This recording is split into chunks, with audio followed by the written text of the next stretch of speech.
The Cuyahoga County Committee of the Whole will come to order for Tuesday, May the 15th. Clerk, please call the roll. Calling the roll, Ms. Brown? Here. Mr. Hauser? Mr. Hauser is absent at the moment. Ms. Simon? Ms. Baker? Here. Mr. Miller? Here. Mr. Tuma? Here. Mr. Gallagher? Mr. Gallagher is absent at the moment. Mr. Schron? Here. Ms. Conwell? Here. Mr. Jones? Mr. Jones is absent at the moment. Council President Brady? Here. You have a quorum. Thank you. Any public comment today? No one has signed in. All righty. Well, we're here for one purpose, and that's to have a presentation by our friends at Destination Cleveland. And so if they would come forward, it's been a while, and so we're looking forward to hearing from you. Dave Gilbert and Dan Walsh.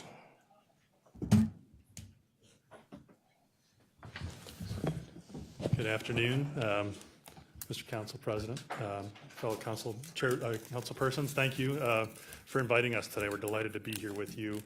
I'm Dan Walsh, chairperson of the board of directors for Destination Cleveland. We're grateful for the opportunity to provide you with an update on our organization. On the slides, hopefully if you advance those, want to just really kind of quickly give you a sense of the organization from a governance standpoint and what our mission is, and then quickly turn over to David for the update on the organization. But as you may know, Destination Cleveland is a destination marketing organization, which is part of Destinations International, a large worldwide group that focuses on best practices around driving tourism. So we tap into those resources to make sure we're bringing the best ideas to Cleveland to drive tourism, which is a rapidly growing industry here that we're playing a large role in. It's a private not-for-profit organization governed by a diverse board of trustees represented by government, business leaders, hospitality, hoteliers, civic organizations, marketing communications agencies. So it's a really great group. We wanted to make sure you saw a list of the board members because it is a great group. We continue to add really top-notch leaders in our organization. Bless you. Thank you. To focus on continuing. It's a strong organization, getting stronger every day. We are funded by occupancy tax from the hotel bed tax, which is governed by state law, and we are also subject to an annual state audit and a private audit. So obviously with this board, we take those obligations very seriously, and we're fortunate to be served by Dave Gilbert and a team of 60 top-notch employees on his team who have been together for quite some time as he's run the group since 2011. Somewhat similar to the time with changes in county council, it's interesting how that journey has been together with the great work that this body has done along with, in partnership with Destination Cleveland. So with that, we're grateful to be here today. I want to turn it over to Dave Gilbert. Thanks, Dan. And thank you all. The primary purpose of the presentation today is to talk a little bit about particularly the 1.5% occupancy tax, bed tax, that was transitioned to Destination Cleveland about 3 years ago. 25% of that then goes to the Rock and Roll Hall of Fame to help fund inductions.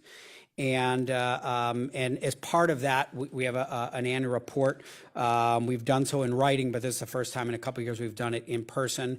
And just want to talk a little bit about first, a little bit about the work of the organization, and then certainly plenty of time for Q&A. And want to thank, we've had a number of sessions individually with different council members, which we really appreciate that time to better understand how we run as a business. And we really do look at what we do as a business, sort of as a civic entrepreneurial organization to continue to grow the economy of the region. And what we do is boils down to two things. We change the perceptions of Cleveland, and we attract people to Cleveland. And everything we do as an organization leads up to the top of that pyramid. And it matters for dollars. Ultimately, it is about new jobs, residents, businesses, money. And as we're getting more and more into research and looking around the world at best practices, it's not just the dollars that are spent, while it is in the billions by visitors. It is also that change in perception that gets more people to think of our community as a place to go to college, as a place to invest, as a place to live, and as a place to do much more than just spend a handful of days. Our value proposition is we're the only organization responsible for marketing Cleveland's brand outside the area and growing the expanding travel and tourism industry, and we'll talk about it, is absolutely expanding. And we do it by attracting visitors, conventions, leisure trips, and ultimately permanent residency. And our job, our goal, is to make Cleveland a destination city.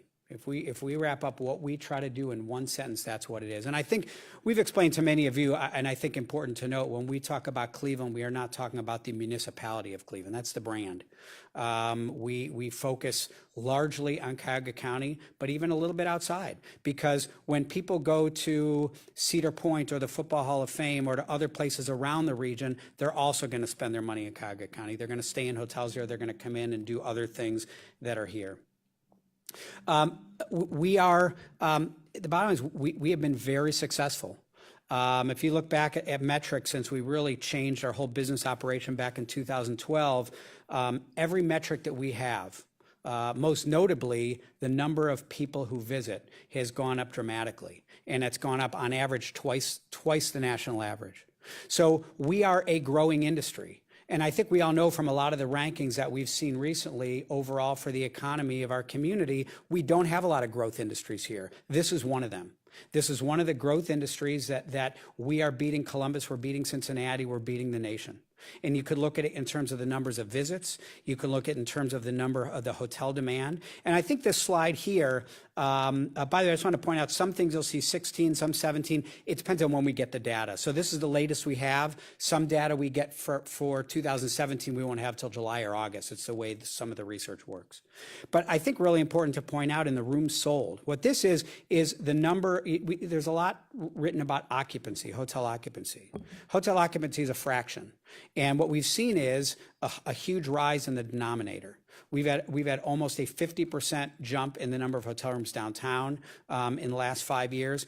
Countywide, there's been about an 11% jump in the number of hotel rooms. There's a lot more to fill. So this is always a big metric for us. How many hotel rooms are being sold? And if you see that, that's also continuing to go up every single year.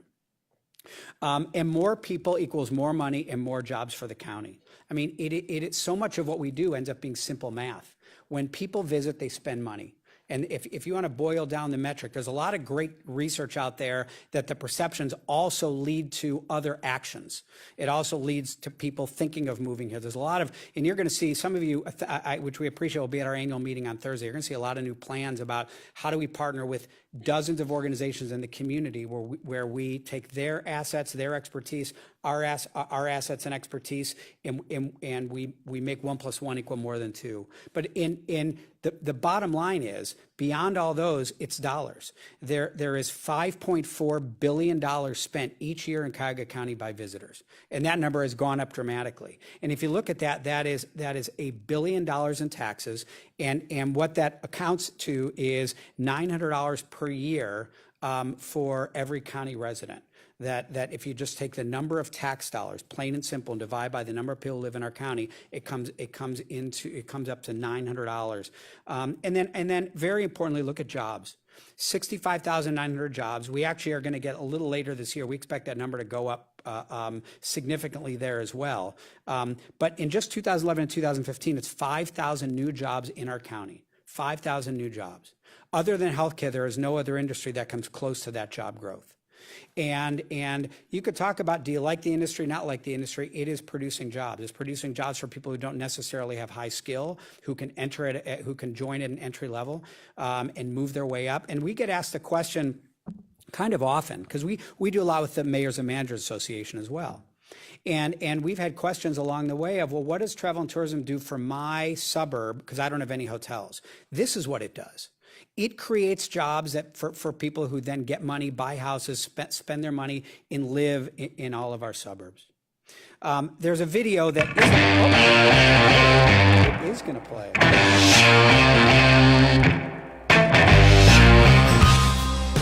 The hospitality industry is one of the top employers in Northeast Ohio.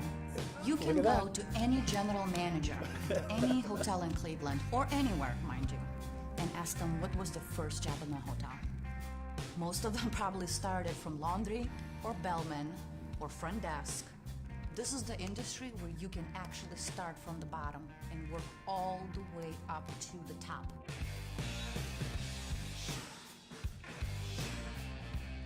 Been a bartender for Zach for 12 years. Been his GM, been his assistant GM. I always like to say I'm Chris with keys at Parallax. I've done this for as long as most of my coworkers have been alive. So you get, the 23-year-old that's in school. You get, me, I'm raising a family. I make decent money, and I've been to all of my children's field trips. It's such a nice city to be in. Like, I moved back here from the South so I could be in this, I guess, the turn up of Cleveland. It's the best it's ever been. Business is good. On the weekends, I get a lot of clients in for weddings or different events, and they're from out of town. There's definitely a large community of service professionals, making sure everyone's having a great time and feels at home and feels very welcome to the city.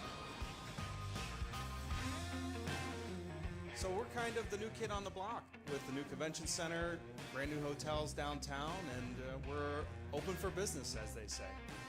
The people on the front lines are what make us shine. It's a team effort, and everybody gets behind it in a big way. When you're selling a town, you need a lot of infrastructure, from the hotels to the roads to the restaurants to the bars. The fact that Cleveland's on a roll means the construction industry's on a roll.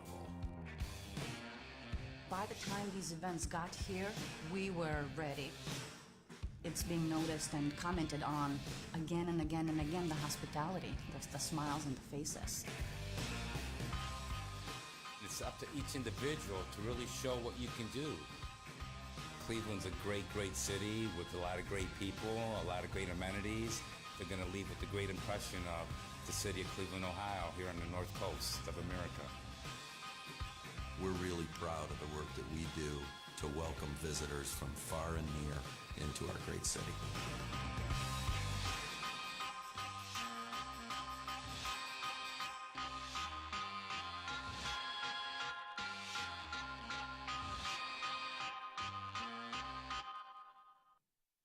All right, I'm excited I got that to work. Some of what we do and how it affects the community. We do a lot of programming to change local perceptions of their own community. And why that's critically important is because locals affect who visits. And so if you just see from 2012 to 2017, this is, some of you have seen this statistic, it's the number of people in Cuyahoga County that would recommend their community as a place to visit for their friends and family. That 34% number was dismally low, and that 77% number is quite a bit higher than our surrounding communities. If you look at the national accolades, thankfully, what we're seeing more often than not is Cleveland showing up, particularly as it relates to visiting, as a great place to visit and being ranked by neutral third parties. What I can tell you is you could look at almost any one of these and trace it back to the efforts of Destination Cleveland, reaching out to these people to get them to Cleveland and see it firsthand. These don't happen by accident, but we also can't pay somebody to be on there. These aren't popularity contests, but if they don't see it firsthand, you're never going to get Yahoo, National Geographic, Forbes, any of these to talk about Cleveland the way they do. What we do works. This is a really interesting slide. Pure Michigan is a campaign that a lot of us know about, because geographically we're near Michigan and they spend a crazy amount of money. And you don't see our advertising in Cleveland because we don't do it in Cleveland. We do it in Detroit. We do it in Chicago, in Philadelphia, Columbus, and so on. But there's an organization called Longwoods International that measures, it's a national research firm, and they use a methodology to measure for every dollar that is spent in travel and tourism advertising, how many dollars are spent in the community. So it measures the influence, somebody who's seen that advertising, the influence it has to their actually for it turning into a visit and the dollars that they spend. And Pier Michigan, which it has tended to be at the top of the pyramid, is at about $83 return for every dollar spent. We did the exact same research, the exact same firm for the first time last year. Ours came in at just under $200. What I could tell you is it works. It is research driven, and I certainly give the credit to our marketing team, and they are being recognized, quite frankly, as some of the very best nationally or internationally in the business, and it's absolutely working. Conventions, the convention business. This is the pipeline. What the pipeline is meetings or conventions that we actually get to send us a request for proposals. And then once we get that and we submit a proposal, they will consider Cleveland. What I can tell you is back in 2012, we didn't get requests for proposals. We had to fight like crazy just to get someone to send us a proposal. That's how crazy it was. It wasn't that they would say no. They wouldn't even give us the chance to say no to us. Now, if you look at just the pipeline, we are from about 150,000 room nights in a year into the pipeline to now almost 800,000. And our conversion rate is even higher than it was before, meaning we are booking now, bringing into Cleveland, filling up the brand new county convention center at an astounding rate. And this number, our numbers this year continue to rise. We're at almost every single month for the last 3.5 years, all but 2 months, that our lead volume is greater than that same month the year before. And we've been able to grow our staff, do it far more efficiently, and that change in perception makes a big difference. Some of you had also seen, this is where the visitation also means a lot more than just the tax dollar spent. It is that when people see our advertising, they also think very differently of our community in other ways. They think of us as a good place to live, as a good place to start a career. And this is where our partnerships work. Our job isn't to recruit talent to Cleveland, but when we can get people to change their mind about Cleveland, they will more likely consider whether or not they take a job here, whether or not they go to school here. It's all hand in hand. It is about changing the perceptions. And this is also just another slide. The perceptions of Cleveland are changing. We measure this all kinds of different ways. And I have to tell you, it is hard to change a perception. It's a lot easier locally. We've had a great jump, but people pay attention to it. They live here. When you talk about regionally or nationally, changing a perception in a very crowded marketplace and a lot of noise, we only spend $2-3 million a year on advertising. It's hard to break through. I mean, think of the billions some other people spend, or even other cities and states that spend tens of millions. Yet the perceptions are changing, and the perceptions are changing faster about Cleveland than any of our peer cities surrounding us. Now, what I want to talk about was a little bit of our budget. And again, what we didn't present, and we're happy to send you every detail of our budget, but we want to give a larger picture overview. Our budget, we are funded, we bring in about $1 million a year in partnership and other advertising revenue. But the bulk of our revenue comes from hotel bed tax. And this is the same with every one of our competitors across the country, bar none. 2,500 destination marketing organizations like ours across the country, every single one is funded in some way, shape, or form by a bed tax. That's just how our industry works. And in our case, the bed tax, there's a few pieces to it. It's governed by state law, and then administered and audited and distributed by the county. And that's how it works in every county in the state. You see there's two pieces. There's 3%, there's a 3% piece of bed tax, and then there's the 1.5%. And we can get into, we'll be happy to, any questions, more of the detail. But I think what is important to note is that we bring in 2017, $19.2 million was collected by the bed tax. After Destination Cleveland paid the 25% toward the Rock Hall inductions and toward capital obligations for Gateway and Quicken Loans Arena, the net that we spend is $15.4 million. And this is where we spend it. You'll see the bulk of it, about 2/3 of it is spent directly on marketing and convention sales and services. We do other important things, our destination development, and our administration is only 11%. I mean, the nearly every dollar is spent on advancing the travel and tourism industry.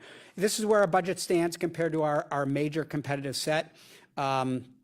Again, this is just, it just shows where we stand. You can make a lot of comparisons to where these groups are. But I think it's, when you look at just a snapshot of a number, it's hard to tell where you are if you aren't looking at where you are compared to your competitors. And we are in a competition.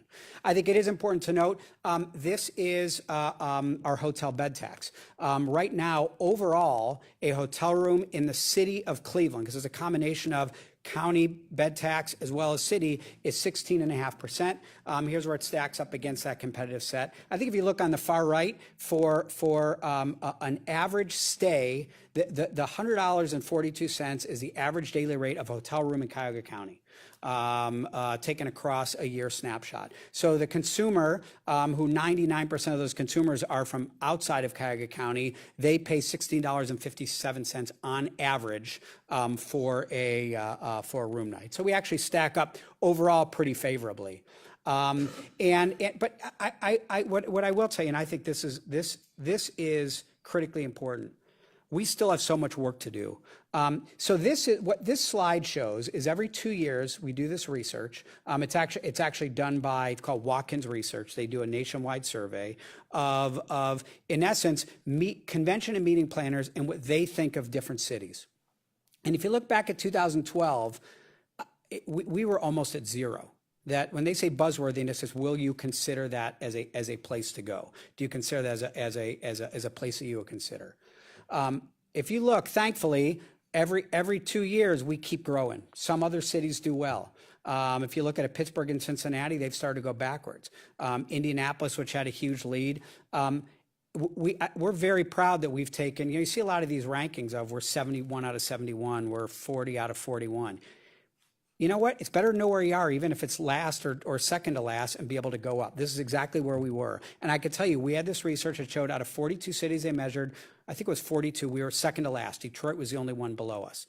And we took it as a challenge. You know what? Sometimes you have to look at yourself in the mirror, and everything is not always, warm and fuzzy. We love our community, but you know what? We were not being considered. Now, we're still behind Columbus, but look where we've caught up. But the fact is, we still have a long, long way to go if you look at a lot of other places. Yeah. Too, right? What's that? Moved up some Yes. slots Yes. as well. Yeah, we've moved up now. We're up to, actually, I'm sorry, we were 38 out of 39. We're now up to 33 out of 39. So still have a long way to go, decent rise, but we're not nearly satisfied with it. This goes from the 1.5% in particular. It started flowing in December of 15 to the organization through now. These are the main projects, and it's very important to note these have to be capital related. It's in our audit of we keep it the 3% bed tax that comes in. That can be spent, and it needs to be spent by law on travel and tourism related promotion. The 1.5% is travel and tourism related capital. And so we have both of our auditors. There's a definition of what that capital is, and we track it separately. This just is an example of the primary things for which that 1.5% were spent. And ways that we are looking at it for the future. And a lot of things are coming out. It's our Destination City Action Plan. You'll see some things coming up on Thursday. A lot of other new initiatives with other organizations and how we continue to use the brand not only to bring more visitors here, but again to bring more people here overall. And then finally, I think this is important. In 2017, $1 million was appropriated for the Quicken Loans Arena capital, and that now is going to go up. So it's a total of $44 million over 18 years, and we've had to take a hard look internally at what does that mean. As $1 million, then $1.7 million, and then 2, 3, and so on. What do we have to cut? And we do have to cut. But I think I say this only. It is not meant to hedge our bets, but it is to say we expect an effect. We expect that when you take $2 million out, we've shown just take that stat of that there's $183 in return for every dollar spent. Multiply that by 2 million. There will be an effect. So while I think hopefully we're going to continue to grow, we don't know. And it is only to say that we are continuing to work as hard as we can, as smart as we can. But I think, as we've thought about this presentation, we thought it was also fair to to let you know that, hey, if things start to look down in the next year or two, we're not growing as fast, here's one of the main reasons for it. And that just, it means, we had planned $1 million in our future outlook, $1 million a year in convention assistance. The way that industry works, the bigger and more impactful meetings and conventions there are, the more cities give them incentives in terms of either cash or paying for their transportation or other things, just the way it works. And now we look at those, it's what's the ROI for those. But if we can only spend $500,000, $7 million, there's going to be less conventions and less meaningful conventions in town. If we are spending $1 million less a year that we had planned to spend purely in marketing outside the region, which is what we're going to do, multiply that by $183 return, and there is an effect. And ultimately, it will affect the job growth as well. And again, it's not to mean a dire outlook, but it is important as we're looking forward at what we do and how we do it, that there will be some effect. So for now, we thought we'd end it there just for discussion on the work that we do, the results that we do. I know, much of this was about how we spend that 1.5%. Happy to answer a question about that, how we spend any of our dollars. So just, wanted to open it up for any questions. All right. Thank you, David. First, Councilwoman Conwell. Through the chair to Mr. Gilbert, you had one of the slides where you talked about the growth industries. What attributes specifically to the growth of the hotel demands? Councilwoman, thank you. We believe we believe, quite frankly, it's our marketing. We are the only group that does what we do, and you'll have other organizations that will market a targeted area for an industry or a particular job growth. But in terms of branding our community and marketing our community as a destination, we are the only ones who do it. And we advertise in drive markets. Really, we're not advertising in LA or Dallas. It's really for drive markets, but we're seeing that it's effective. And I think the same goes for conventions. We have in the past 3-4 years, we've gone from 6 salespeople to 13 salespeople, and that's making a difference. We're able to knock on a lot of different doors. We've segmented differently. We've targeted particular industries like healthcare, manufacturing. So also looking at not just meetings and conventions, but what are the most meaningful ones that we could try to bring to town. My last question would be, you had a slide on who visits and the increase in the number of people that visit Cleveland. Is there any discussions going on in turning some of those possibly into who would actually want to live here? That is such a good question. So I'm going to give you a little long answer to a short question, because it is something we spent a lot of time on over the past. Again, it's a little bit of a preview for Thursday, but long story short is, starting about a year and a half ago, we were getting a lot. It was fascinating. We were getting a lot of people and organizations and companies coming to us saying, we really like how you brand Cleveland and market Cleveland. This is Progressive Insurance and Highland Software or civic nonprofit organizations. Can we use your stuff? Can we use your brand, your videos, and answer is always yes. I mean, but we also saw this research that showed, when people saw that advertising for visiting, they now are far more likely to want to live here, among other things. So we called a learning and listening tour. We spent 6 months. We had over 100 different meetings with about overall 250 organizations, about over 400 people across the community to ask them what we could be doing together. And what we've come up with is a whole list of actionable items but some of them are geared specifically to that. So it is about, look, what we know is you can't distinguish a visitor for 3 days as that is the same person who may want to consider living here. and may want to consider working here, going to college here. And new people who live here, their perceptions change. We need to activate them to get more people to visit here. It's a tremendous cycle. So the answer is we are getting ready to embark on some really cool partnerships and some pilot projects to do exactly that, because it's critical. And what we know is it's not our job per se to grow population. I don't know whose job it is. But what we know is the brand works. The brand gets people to think differently. And so how do we partner with Team Neo? How do we partner with Global Cleveland? How do we partner? There's going to be, our pilot projects are going to be partnering with probably to start about 20 different organizations, Cleveland Clinic, BioEnterprise, all these organizations who we've talked to, these ideas have been sparked of, hey, if you can use this that you do, and we can use this that we do, we could do it together. And so we're quite frankly, we're really excited about it, because I think sort of the next frontier is taking this brand. We're going to continue to grow the number of people who visit, or certainly that's going to be our goal. But what we know is those visitors, their perception of Cleveland changes. We've measured it in very quantitative ways. The number one thing we could do to get people to change their perception of Cleveland, and change it in a positive way, obviously, is to get them to visit. What do we do with that? And the other piece is with that is we have a whole significant plan for data. And because here's the other piece. There's these 18 million visits a year from outside of Cuyahoga County into Cuyahoga County for leisure or business trip. Problem is, for the most part, we don't know who they are. They're our customers. They're trying our city. They're coming from Pittsburgh and Columbus, and they're coming here to try our neighborhoods in Rock Hall and Indians, and go on and on and on. But we need to capture who they are. So we can then get them to say, if you like Cleveland, would you consider living here? And so that's kind of a next, we plan to hire, hope to plan to hire a digital strategy, a head of digital strategy, data analysts, and we've had meetings with a number of, because I know it's long, but this is how we're thinking.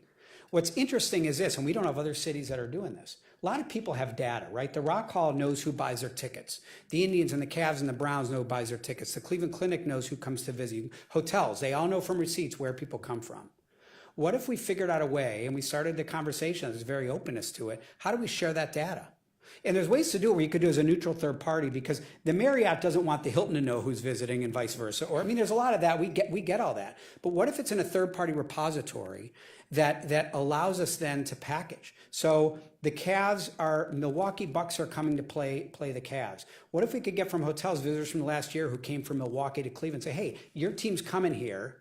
Why don't you come here, and here's a hotel package and a ticket package in the hotel that you stayed. There's so much we could do with data if we all cooperated. And the problem is, it's not unique to Cleveland. It's not an industry where people do that. But we've brought people to the table and they say, yeah, we would do that. So we're starting to gear up at how do you, it really is about identifying your customers and getting them to take that extra step of thinking of living here, going to college here, all those things.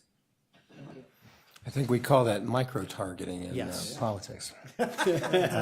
Councilman Schron. Thank you. And both parties are starting to do a much better job of that too, aren't they? Jeez, oh man, it's really, I know. What's the authority we have or is available out there from state law for increasing the bed tax? What amount, and where are we in relationship to that? So, thank you, Councilman. So the way state law works, as I understand it, but I believe I have it. We studied this. State law says that any county in Ohio can levy up to 5% bed tax. The first 3% must go to the convention, the largest convention visitors bureau in that county. And a piece was added just 3-4 years ago that it must go to travel and tourism related promotion. County can then levy up to at its discretion up to 2 more. Our county currently has 4, so it has a 3. Then it has 1 that it levied for the convention center toward that debt. Additionally, cities can levy whatever they want. There's no cap, nor any in state law. There's nothing that determines how. City of Cleveland has 3%. I believe Beechwood has 1. We don't know all of it. That stays in their purview. There's another piece where a special enabling legislation was passed in 1996, I believe. Might have been 95, but call was open. I forget the year, but it was very specifically for a 1.5% bed tax that had to go to the capital to pay the bonds to build the Rock and Roll Hall of Fame. Prior to that sunsetting, there was a provision that allowed for it to be reallocated. It required a vote of Cuyahoga County, the approval of the mayor of Cleveland, and the approval of Cuyahoga County Mayors and Managers Association. All that was done, and it reallocated that to Destination Cleveland. Our deal with part of that was that 25% of that will go to the Rock and Roll Hall of Fame to specifically go toward holding inductions here on a regular basis to help make sure financially they were able to do that. That needs to be spent on travel and tourism related capital. And then 44 million of that over 18 years is now going to pay toward the renovation of Quicken Loans Arena. To my knowledge, that is all the governance. I don't know, Bob, you know some of it just in general? I guess I'm going back to law school days. Is it raining outside right now? No. What is the percentage that we have available to us? 1%. There you go. That's all I wanted. Sorry about that. Simplicity out there. So we have 1% that we are still authorized within the state law that we could do something as a county. Correct. Thanks. Okay. Sorry. I have a few more questions. we built you I just want to get that one out there. Okay, you want to continue? Yes, I'd love to, if you don't mind. And then we'll go to Councilman Miller, and then we'll go to Councilwoman Baker. Thank you. You indicated that when you talk about hospitality, you're meaning jobs like the convention center, the theaters, the sports, the hotels, the restaurants. And I couldn't help but notice in today's Crane's Cleveland Business, where they had a full page on the show Hamilton that's coming to town. It's going to be here for 6 weeks. They anticipate it's just going to be impactful to the hotels, to the theaters, to everything out here for 6 weeks. So I assume that would all be bed tax that would be flowing to us, because people are talking about coming from all over the country because our tickets are cheaper than anybody else's tickets for that same exact show out there. So I just think that if you haven't seen today's Crane's Cleveland Business, it really supports, I think, a little bit of what you're talking about out there. To me, one of the things that looks like when we're talking about a bed tax, it just seems like good business because we own the convention center. We, the county, the taxpayers. We own the Global Center for Health Innovation. We own the hotel that sits right next to that, all of which, based on what you're telling us, should benefit from increased promotion and marketing for us. So it's just sounds like good business that the more money we could bring in directly into those three venues, it would benefit the taxpayers. Is that a simplistic way of looking at it? No, it's absolutely accurate. It's, and your example about Hamilton's a great one, in that Art Falco's on our board. Kind of give you a sense of who's on our board and the business approach we take to driving that. But you're absolutely right. With particularly the Q renovation dollars, we took about a $44 million reduction in spending on marketing, et cetera. And we're here to tell you there is risk on, continuing to fill the convention center and the convention center hotel to the best that we can. So to the extent we could have additional resources to help market, that would, in our opinion, make great business sense. Well, it's basic business 101. The more you market effectively your brand, the more your brand goes up and out there. And my colleague, Ms. Conwell asked about where are the follow-on jobs potentially of somebody coming to the convention center. And I can just tell you, whenever I go to a convention with my business, it is only a matter of weeks before that convention center, just exactly what these folks are doing, are soliciting me to move my business to Texas, to Los Angeles, to wherever I go, is exactly what they're saying, because we become a feeding frenzy if you bring your convention, and I hope we could do the same thing with any convention that comes to our town. It's a wonderful point, Mr. Councilman. We are in a very competitive environment.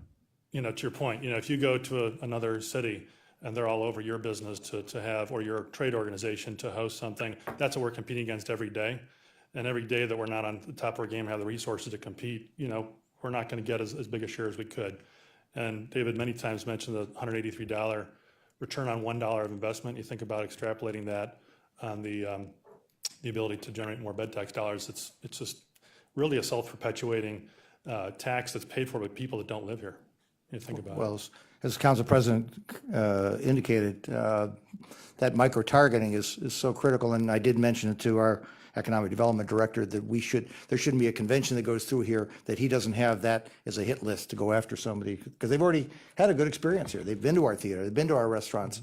And then just one last question. Do you have any research, or is there any research of how many people make a decision to come to a convention or a hotel based on whether there's a bed tax of X percent? We actually did very direct research on that and a handful of topics related to the reduction. And what Oxford Economics said is a 0.5% or even a 1% increase in bed tax, they said would have absolutely zero effect on a visitor choosing whether or not to visit, whether it's leisure, business travel, or business meetings. I have to say, I did get a hotel room to go see Hamilton right next door, so we can go to dinner, and I realized, wow, we do have a bed tax. So on my hotel that I just booked for the 19th. Thank you for your support. I kind of wish it wasn't coming out of my own personal pocket. We did have some thought of maybe we give an exemption at one point about Cuyahoga County taxpayers, but that didn't fly. So, thanks. Next, Councilman Miller. Mr. President, first of all, did you send us a slide presentation so that you have that, so you can send that to us? Okay, thank you. And I would just like to second what my colleague, Ms. Conwell, said about the need to reverse the drain of population. I think it's absolutely critical to our economic future, and I think there's 4 things that are required. We need the change in perception, both locally and nationally. We need visitors so that people can see what we have to offer. We need jobs, and we need workforce development. And you folks have a hand in all 4 of those. And so I just say that it's very important work, and the way people think drives more than we realize, and it's